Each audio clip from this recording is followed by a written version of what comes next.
കർത്താവേ, അരുളിച്ചെയ്താലും ഞങ്ങൾ കേൾക്കുന്നു. എന്റെ പ്രതിച്ഛായയിൽ സൃഷ്ടിച്ച എന്റെ മക്കൾക്ക് ഞാൻ കൊടുത്തിരിക്കുന്ന വിസ്മയ പ്രിവിലേജാണ് സ്വാതന്ത്ര്യം. ഇഷ്ടമുള്ളത് തിരഞ്ഞെടുക്കുവാനുള്ള പരിപൂർണ സ്വാതന്ത്ര്യമാണത്.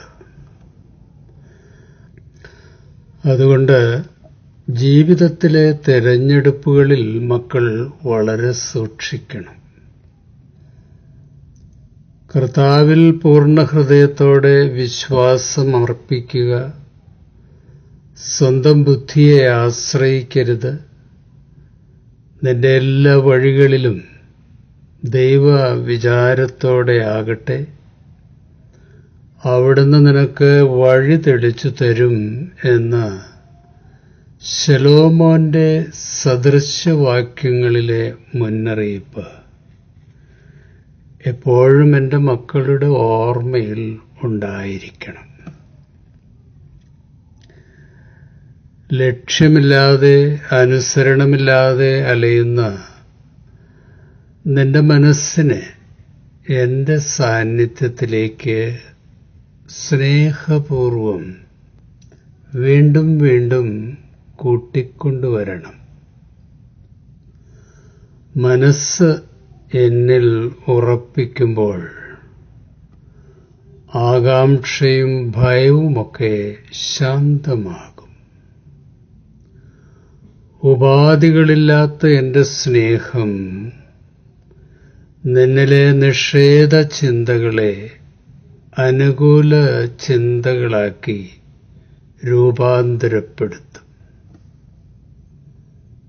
എൻ്റെ മക്കൾ എന്നിൽ വസിക്കുമ്പോൾ അവർക്ക് ലഭിക്കുന്ന വിസ്മയ ദാനമാണ് ആന്തരിക സമാധാനം.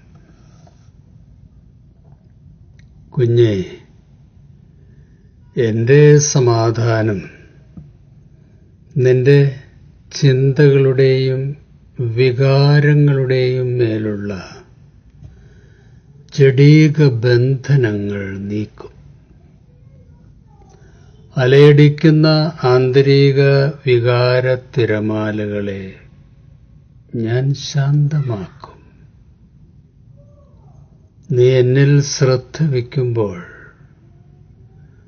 എൻ്റെ സമാധാനത്തിൽ ഞാൻ നിന്നെ ഉറപ്പിക്കും.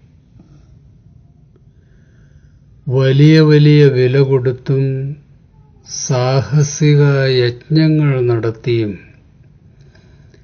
എൻ്റെ മക്കൾ നേടുന്ന ലോകസമാധാനം തികച്ചും നൈമിഷികമാണ്. ധനം, ആരോഗ്യം, സമ്പാദ്യങ്ങൾ, പദവികൾ, ഉറ്റവർ തുടങ്ങിയവയിലൂടെ ശാശ്വത സമാധാനം ഉറപ്പിക്കാമെന്ന് പലപ്പോഴും എൻ്റെ മക്കൾ ചിന്തിക്കാറുണ്ട്. പക്ഷേ അത്തരം പൊള്ളയായ സമാധാനങ്ങൾ മണലിൽ പണിത വീട് പോലെയാണ്. പ്രതികൂലതകളുടെ കൊടുങ്കാറ്റും പെരുമഴയും വരുമ്പോൾ അടിസ്ഥാനം പാഴ്മണലിൽ ആയതുകൊണ്ട്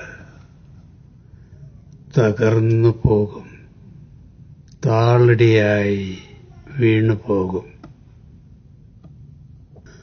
മക്കളെ, എൻ്റെ സമാധാനം സൗജന്യമാണ്.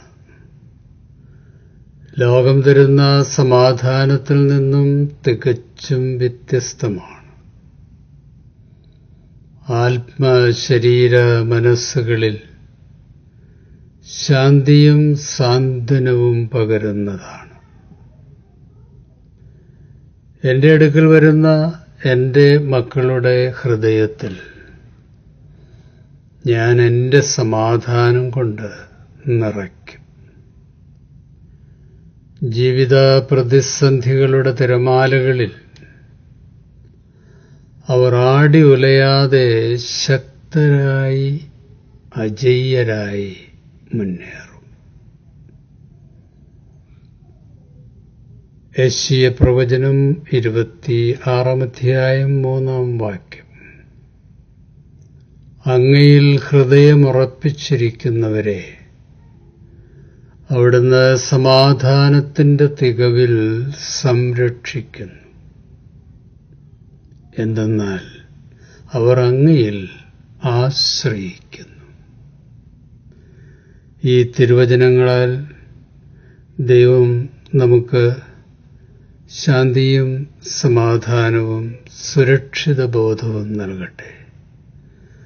ശുഭാശംസകളോടെ എ പി ജോർജ് അച്ഛൻ.